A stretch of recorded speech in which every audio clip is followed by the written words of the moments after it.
What's good, YouTube? It's your boy Javon. We're back here with another, and I mean another, banger of a video. And today we are watching the 15 worst trades in NFL history. This video is by Blitz. I believe we watched something by him before, and it was a good video, so this one should be good as well. I'm trying to think. Does anyone off the top of their head in the comments section drop any trades that you think are some of the worst? Maybe by your team or just some that you know off the top of your head. One that I could say off the top of my head, worst trade in NFL history, could be how much money the Broncos gave up for Russell Wilson. That could be one of them. Another one could be the Micah Parsons trade. That was absolutely disgusting. They traded a bag of chips and Kenny Clark for Micah Parsons. So let's see if any of those are in this video. Man, let's get right into it. Hurts an NFL fan like a bad trade. Wrong move can derail a Worst pick and franchise sell for trade. years. Ooh. Just ask the Saints, who once traded away their entire draft for a running back. But before we get to New Orleans, for what was possibly the worst trade in NFL history, there are a few other deals in contention for that title. So let's kick things off in Houston with the Texans' baffling decision to trade one of their greatest players ever. Because when a receiver is coming off his third consecutive All-Pro season, you usually want to keep him. But former Texans head coach and general manager Bill O'Brien disagrees. In the 2020 offseason, DeAndre Hopkins was at the peak of his powers. He had put together the best 3 seasons of his career, was in the middle of a 5-year deal, and his connection with quarterback Deshaun Watson was strong. But for some reason, O'Brien felt a desperate need to run the ball. So, in a shocking move, O'Brien traded Hopkins. Cardinals get DeAndre Hopkins 2020 4th-round pick for David Johnson. A 2020 second round. Oh my gosh, that's awful. And a 4th-round pick to the Arizona Cardinals for running back David Johnson, a 2nd-round pick and a 4th-round pick. DeAndre Hopkins is part of that deal. I can't believe that the Houston Texans would make this move. This would have been a bad value for Hopkins even if Johnson hadn't flopped. But to add insult to injury, he only totaled 919 yards and 6 rushing touchdowns and was cut after 2 years. NFL journalist Bill Barnwell may have put it best. This is a jaw-dropping, mind-bending, inexplicable trade for O'Brien, whose bizarre run as Texans general manager is going to be the subject of a 30 for 30 documentary one day. And sorry, Vikings fans, but it's time to run it back to 1989. And remember the trade that built the Dallas Cowboys into a dynasty. Betting your team's future on one player is a gamble. Herschel Walker. Herschel Walker was a generational talent in his day. Initially, Minnesota traded 4 players and 3 draft picks for Walker. Yeah, I think it was a great deal for both parties. And, I think you can't pick a better team to go to than the Minnesota Vikings. 4 players and 3 draft picks? Did I hear that right? That's 7 total players.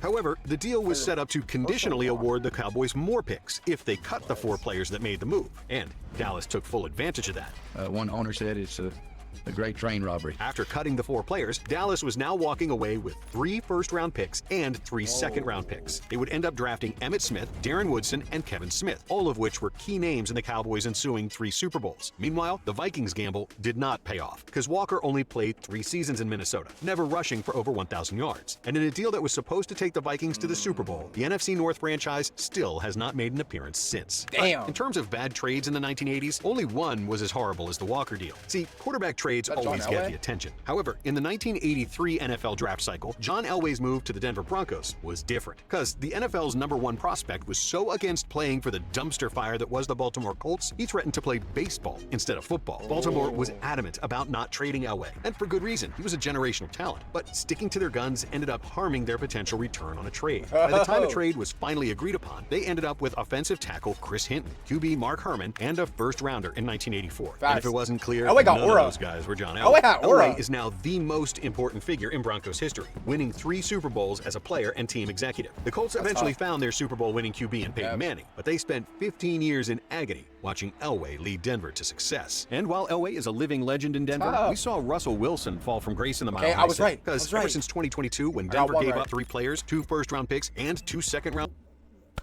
Dude, Drew Lock, Noah Fant, Shelby Harris, 2 first rounds and 2 second rounds for Russell Wilson. Picks for Wilson, it's been nothing short of a disaster. In his Good Seahawks Los. days, Wilson was the man. Super Bowl winner, 9-time Pro Bowler. Mr. Unlimited. He had it all. And his move to the Broncos seemed like a great idea. But Wilson went 11-19 as a starter for Denver and has looked like a shell of his former self. And toward the end of the 2023 season, Denver even benched him due to contract disputes, choosing to put money over their relationship with the QB. But while the Seahawks haven't exactly skyrocketed since... The trade, there is room for optimism. Their 2 first-round picks from this trade, tackle Charles Cross and corner Devin Witherspoon, are already making waves in the NFL, Unlimited with diarrhea. Witherspoon making the Pro Bowl as a rookie. However, as Seattle is set up for the future, the Broncos have already cut Wilson, and they don't have premier young talent coming in, and they have to figure out a way to find a new quarterback, like the 49ers did in 1987, except there should have been no way that the 49ers won the Steve Young trade. After being drafted in the first round of the 84 supplemental draft by the Tampa Bay Buccaneers, Young flopped, but Tampa was still able to get a second-round and fourth-round pick from the 49ers for him after they drafted Vinny Testaverde. This is all while San Francisco had Joe Montana on the roster. Montana had already won 2 Super Bowls and was in his prime, so it felt as if the 49ers were putting the cart before the horse. But after a few years of splitting time with Montana, Young took over as the starter, and the rest is history. Young won a Super Bowl, 2 MVPs, and finished with a 91-33 record with the Niners. The Buccaneers continued to struggle with Testaverde and did not make the playoffs again until 1997. Neither of their selections after the trade, Winston Moss and Bruce Hill, made the Pro Bowl in their careers. Despite all the signs pointing toward the 49ers making the wrong move, it led to the franchise's 5th Super Bowl title. And unfortunately for Atlanta, the Buccaneers weren't the only team who gave away a Super Bowl winning quarterback, because Brett Favre, who is synonymous with Packers green and yellow, started his career as a Falcon. What? Atlanta has selected Brett Favre, quarterback, Brett Southern Favre? Mississippi. Atlanta drafted Favre. They didn't even say his name right. Come on, that's yo. I wouldn't want to be on that team either. They called him Brett Favre. That is motherfucking Brett Favre. As the 33rd overall pick in the 91 draft, but it wasn't working out. So the Falcons looked into letting him loose. He said, "What school are you from, Mississippi?" I was like, "Southern Miss." He said, "Oh, shit, we drafted the wrong guy." And realized there were several teams desperate for a new QB. After receiving a first-round pick from the Packers, it felt like the Falcons had fully recouped their investment. Except a year later, Atlanta's blunder was already apparent. Favre made the Pro Bowl in his first season in Green Bay, setting the stage for an all-time career. Over the next 5 years, Favre won 3 consecutive MVP awards and a Super Bowl in '96. His 16 years with the Packers is one of the most memorable runs in NFL history. It doesn't happen without a quick-fire move from Atlanta. But for every Brett Favre story, there's also one like Ryan Leaf. Man, off the field, fuck Favre. Period.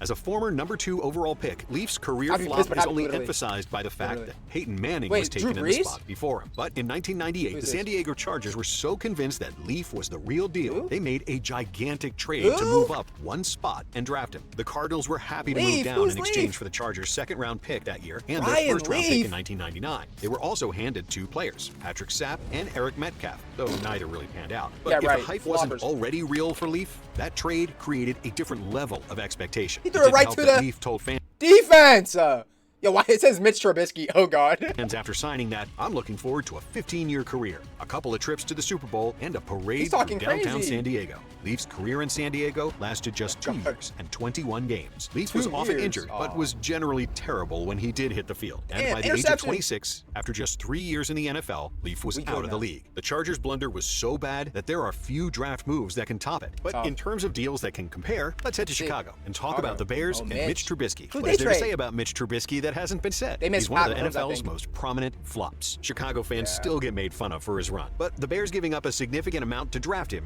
only makes it hurt more. It was the 2017 NFL Draft, and Chicago traded the 49ers their first-round pick, 2 third-round picks, and a 4th-round selection to move up 1 spot to the 2nd overall pick. And while quarterback flops happen all the time, it was who Chicago drafted Trubisky over that makes this an all-time bad trade. See, Josh other Allen? quarterbacks were drafted. So we got Myles Garrett going number 1. Mitch went 2. Okay. Fournette, Davis, Jamal, Mike Williams, McCaffrey. I knew it. It was Mahomes. It was Mahomes. It was Mahomes. Oh my gosh. They sold. And Watson. Who knows about Watson? Drafted in the first round of the 2017 NFL Draft, Deshaun Watson and Patrick Mahomes. While Watson's career to this point has been rocky, there's been no denying that he was an elite QB during his time in 2017, Houston. And Mahomes, well, he's been all right, I guess. Bears fans have had to watch him win 2 MVPs and 3 Super Bowls while wondering what could have been. But who knows if Mahomes would have actually panned out in Chicago. Sometimes the team you're on is the most important factor in your success. We saw that in 2007 when Randy Moss was traded from the Oakland Raiders to the New England Patriots. Moss was coming off a disappointing year with the Raiders and was 3 seasons removed from his last All-Pro honor. Thanks to his outspoken personality, Moss had plenty of critics, most of whom were ready to declare him washed up after his move to the Patriots. Instead, he proved why he is considered one of the all-time greats. Moss caught 98 passes for 1,493 yards and 23 touchdowns in his first season in New England, and then followed up with 2 more seasons with over 1,000 yards. And what did the Raiders get for Randy Moss? A 4th-round pick. A 4th-round pick they spent on cornerback John Bowie, who was out of the league after 2 seasons. It doesn't get any more lopsided. Randy Moss for John Bowie. Randy Moss for a fucking 50-cent bag of fucking hot Cheetos? What the hell? Come on. We got to do better than that, man. Ain't no way I'm trading Randy Moss for anybody. Unless I'm getting 2 first-round picks and a massage. Or something like something.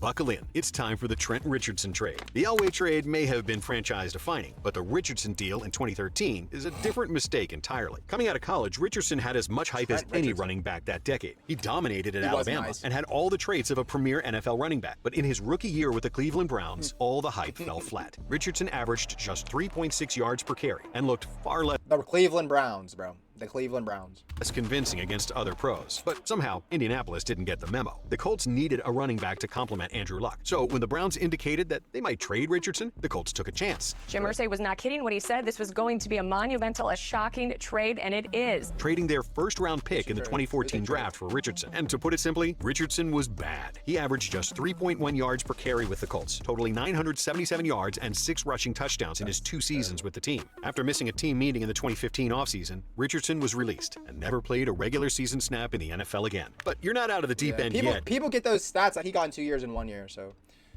I don't know what happened with Trent Richardson, man. I don't know what happened.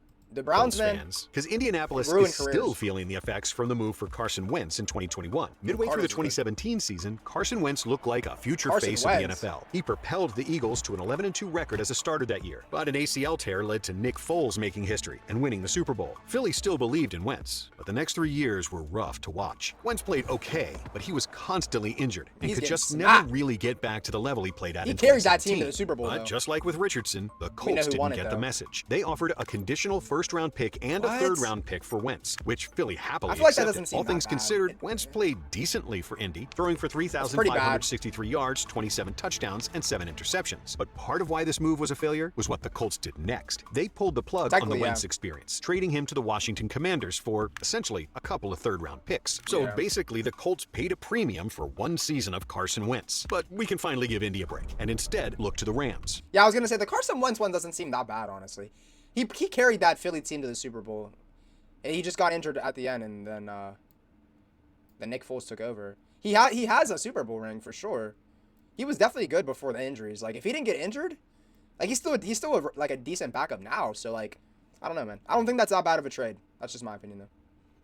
Because, oh man, this one is a doozy. In 1993, Offensive Rookie of the Year running back Jerome "the Bus" Bettis looked like the future of the Rams franchise. But a change in offensive style and a move to St. Louis shook things up for the team, and Bettis' production quickly dropped off. His fall from being the lead running back even caused the Rams head coach Rich Brooks to try and get Bettis to change to the fullback position. The Bus wasn't happy with that. I was fed up. Completely fed up. And if they weren't going to give me the opportunity to go to another team, then I was ready to retire. So the Rams offered him a trade exit instead. They sent Bettis and a third-round pick to the Steelers for a second-round pick and a fourth-rounder. Instantly, Bettis showed the Rams why they screwed up. In his first year in the Steel City, he made the All-Pro and Pro Bowl squads, setting up 6 consecutive seasons with 1,000 rushing yards or more. By the end of his career, the Bus hoisted the Lombardi Trophy and made the Pro Bowls 6 times. And now that he's a Hall of Famer, his early days with the Rams are almost forgotten. The Bettis trade was bad, but Steve Largent's move from the Houston Oilers may be one of the craziest examples of misjudged talent ever. In 1976, Largent was selected in the 4th round by the Oilers, but for one reason or another, they were immediately underwhelmed by the wide receiver.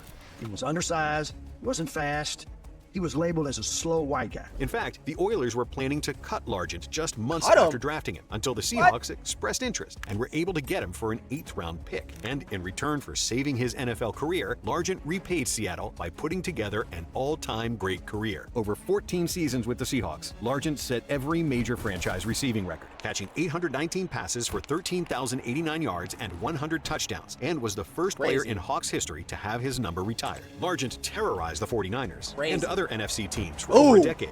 Ooh! Hold up! Largent terrorized the 49ers and other NFC teams for over a decade. But what's terrorizing San Francisco these days is what could have been with Trey Lance. Considering that they've made 3 consecutive NFC championships, it's hard to feel bad for the 49ers right now, but they have one of the NFL's biggest fan bases, a stacked offense, and are often competing for Super Bowls. But despite all of that, they still made a disastrous trade for Trey Lance. Even the best teams have off days, right? Well, San Francisco's mistake cost them 3 first-round picks and a third-rounder. In return, Lance made 4 total terrible starts. He was initially expected to learn under Jimmy Garoppolo, me as well, meaning bro. he had few He needs a fair opportunities chance, as a rookie. But when it was time for Lance to become the guy in 2022, he suffered a broken ankle in just his second start of the season. Brock Purdy eventually stepped in and took the job for his own. And boy, are the Niners lucky that Purdy has panned out, because he has almost completely covered up the major blunder that moving up for Trey Lance was. He really When has, the 49ers man. traded away Lance to the Cowboys for a 2023 fourth-round pick, it all but confirmed that San Francisco made one of the worst trades in NFL history. But the worst trade in NFL history, well, that's got to be the team that traded their entire... Wait, did they show what they gave away for Trey Lance? Am I tripping? What they get rid of for Trey Lance? I don't even think they showed it. All right, let's see what the worst trade in history is. Entire draft away for a running back. Legendary NFL coach Mike Ditka's time with the Bears culminated in a Super Bowl, but his time with the Saints culminated in disaster because of one trade. In the 1999 NFL Draft, Texas running back Ricky Williams was an insane prospect. Coming out of college, Williams had put up jaw-dropping numbers. His Heisman-winning campaign in '98 saw him go for 2,124 yards and 28 total touchdowns. And Ditka was one of many who believed Williams was the next big thing. Who knew Ditka Ricky believed so Williams, bro, was gonna strongly be in this Williams one? that he traded every pick the Saints owned